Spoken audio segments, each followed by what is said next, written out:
5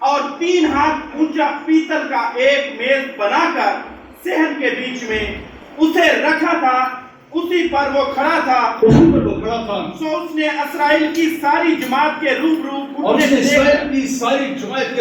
گھٹنے ٹیک کر اور آسمان کی طرف اپنے ہاتھ اور آسمان کی طرف اپنے ہاتھ اٹھا کر اور کہنے لگا اے خداوند اسرائیل کے خدا، تیری مانند نہ تو آسمان پر کوئی ہے، نہ زمین پر کوئی خدا ہے۔ اب دیکھیے کلام خدا میں ایسا خدا کون سا میں نظر آتا ہے جو اپنے لوگوں کو برکت دے؟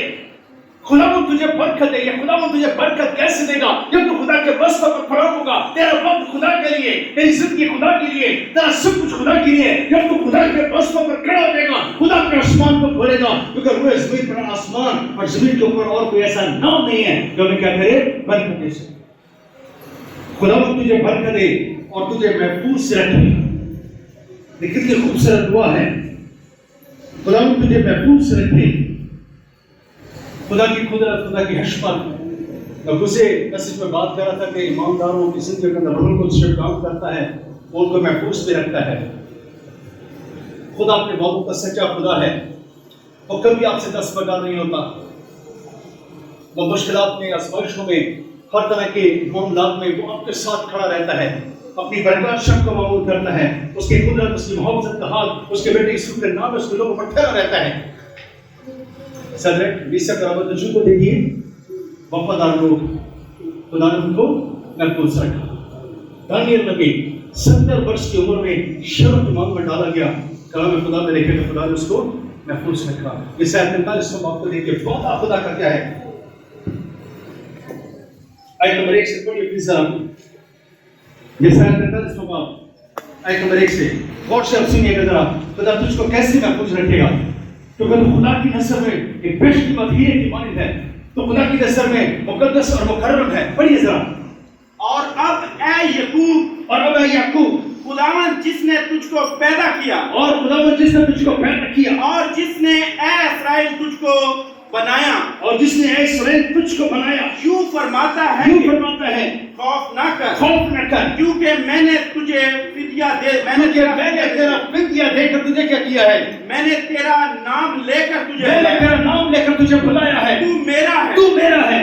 جب تو سلام میں سے گزرے گا تو میں تیرے ساتھ ہوں گا، میں تیرے ساتھ رہوں گا، اور جب تو ندیوں کو عبور کرے گا تو وہ تجھے نہ ڈبوئے گی، کیونکہ میں تیرے ساتھ ہوں۔ جب تو آگ پر چلے اور جب تو آگ پر چلے گا تو تجھے آنچ نہ تجھے لگے آنچ نہ آئے گی، اور شعلہ تجھے نہ جلائے گا، اور شعلہ تجھے نہ جلائے گا، کیونکہ میں تیرے ساتھ ہوں۔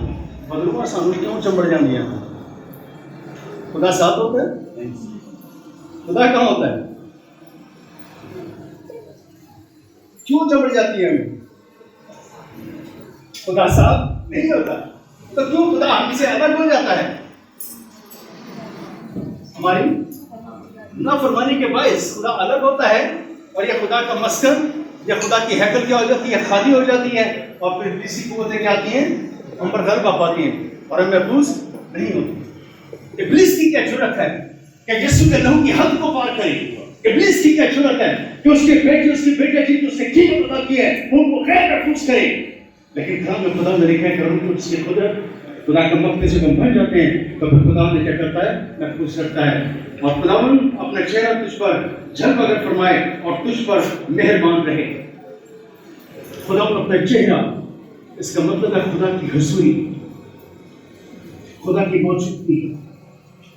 خدا کبھی ایسے خادم کے ساتھ، کبھی خدا ایسے پاسبان کے ساتھ، کبھی خدا ایسے کاہن اور کلیسیا کے ساتھ نہیں کھڑا ہوتا جو اس کے ساتھ کیا کرے؟ دو طرح کی زندگی گزارنے والے ہوں۔ یہ کلام خدا نے لکھا کہ ایک نوکر دو مالکوں کی خدمت نہیں کر سکتا، ایک کے ساتھ ملا رہے گا، کسی کو کیا کرے گا؟ چھوڑ دے گا۔ ہم ایک بھائی کی خدمت کریں گے۔ وہ چھوڑ کر کیا سکھاتا ہے؟ ساری زندگی تم ان پر صبر کرتا رہے، کبھی میں نے ایسا کیا؟ وہ کہتے ہیں نہیں۔ اب ہم خدا کے سامنے کھڑے ہو کہ خدا ساری زندگی میں تیرا وفادار رہا، میں تیری وفاداری میں زندگی گزارتے رہی، کبھی میں نے نافرمانی کی، خدا ہمارے بارے کہتے ہیں کتنی خوبصورت بات خدا ہمارے لیے کرے گا کہ خدا میں تیرے ساتھ وفاداری کے ساتھ زندگی گزار۔ میں تیرے ساتھ وفاداری گزارتا ہوں کیونکہ میں ہمیشہ تیرے چہرے کے سامنے رہا اور تیرا جلال تیری قدرت گہرے پاک پر میرے سجدوں کے اندر نظر آتی رہی. تجھے سلامتی بخشے. کلیسیا کے لیے ایک پاسمان کے الفاظ ایسے پاورفل ہونے چاہیے. کلیسیا کی سلامتی. ابھی باجی بات کر رہی تھی کلیسیا کے لیے دعا کریں. بہت ساری فیملیز چرچ آنا پسند نہیں کرتے. ہماری چرچ کی بات نہیں ہے, ہماری چرچز خالی ہیں. وجہ کیا ہے؟ لوگ خدا کے مسجد خدا کے خیموں میں جانا پسند نہیں کرتے. دونوں کو مصروفیات ان کی ایسی ان کو دبائے رکھتی ہیں. تو اپنی زندگی کے اندر اپنے وقت کو زیادہ اول درجہ دیتی ہیں, اپنے کاموں کو زیادہ فوقیت دیتے ہیں. اور اس بات کی وہ خدا کے دوستوں پر ہر اتوار ہر سبت کے دن قرآن کیے جائیں. لیکن کلام خدا ہماری تربیت کرتا ہے کہ خدا ان کی حضوری میں ہم جب آ جاتے ہیں خدا کی سلامتی خدا کی قدرت ہم پر ٹھہرتی ہے. اور جب وفاداری کے ساتھ ہم دعا کرتے ہیں تو خدا جواب دیتا ہے. یبیس کے بارے میں ہم جانتے ہیں. آپ دیکھیے درکاری کا بارے چوک ہوا آیت نمبر 9 سے آیت نمبر 10 تک. یبیس ایک ایسی زندگی جو پاسمان کو سکھاتی ہے کہ دعا کیسے کرنے کے خدا اس کا جواب دے. کلیسیا کو یہ زندگی کیا سکھاتی ہے کہ جب آپ دعا کریں تو خدا آپ کو برکت دے, آپ کو سلامتی عطا کرے. یبیس اپنے بھائیوں سے موزز تھا اور اس کی ماں نے اس کا نام یبیس رکھا. اور اس کی ماں نے اس کا نام یبیس رکھا کیونکہ کہتی تھی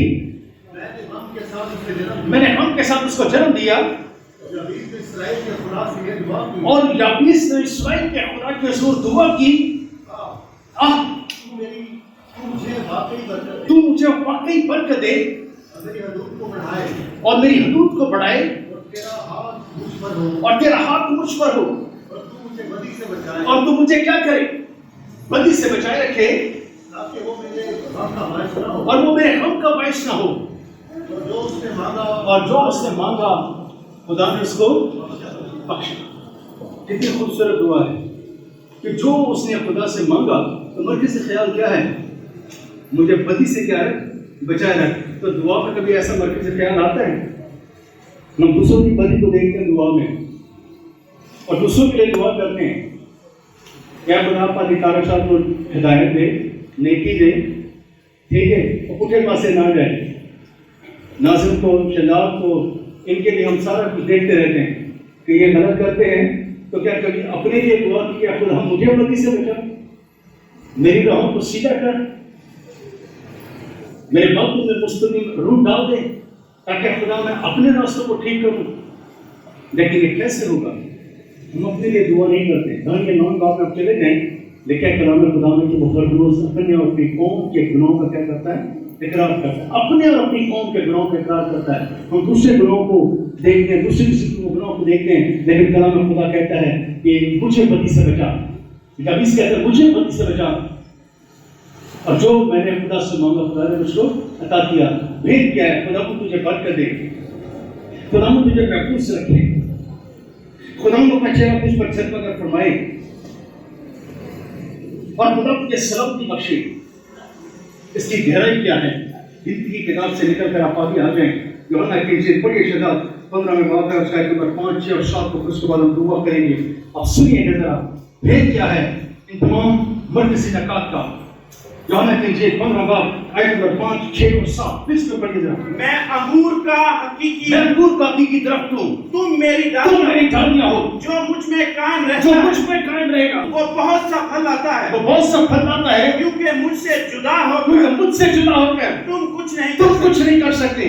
اگر کوئی مجھ میں قائم نہ رہے اگر کوئی مجھ میں قائم نہ رہے تو وہ توڑ ڈالی جائے گی وہ کاٹ ڈالی جائے گی پھینک دی جائے گی اور سوکھ جاتی ہے اور پھینک دی جائے گی اور سوکھ جائے گی اور آگ انہیں جمع کرے گی اور لوگ کیا کریں گے اس کو جمع کر کے آگ میں جھونک دیں گے. مجھ سے جدا ہو تو تم کچھ بھی نہیں کر سکتے. کلام خدا میں لکھا ہے برکت دینے کے لیے خدا کی قربت میں رہنا ضروری ہے. محفوظ رہنے کے لیے خدا کی قربت میں رہنا ضرور ہے. مہربان ہونے کا مسئلہ چکنے کے لیے خدا کے حضور ہونا ضرور ہے. اور خدا اپنے سلامتی بخشے. اور کلام خدا میں لکھا ہے کہ خدا ان تمام باتوں کا جواب کیسے دے گا. میں اپنے لوگوں کو برکت دوں گا.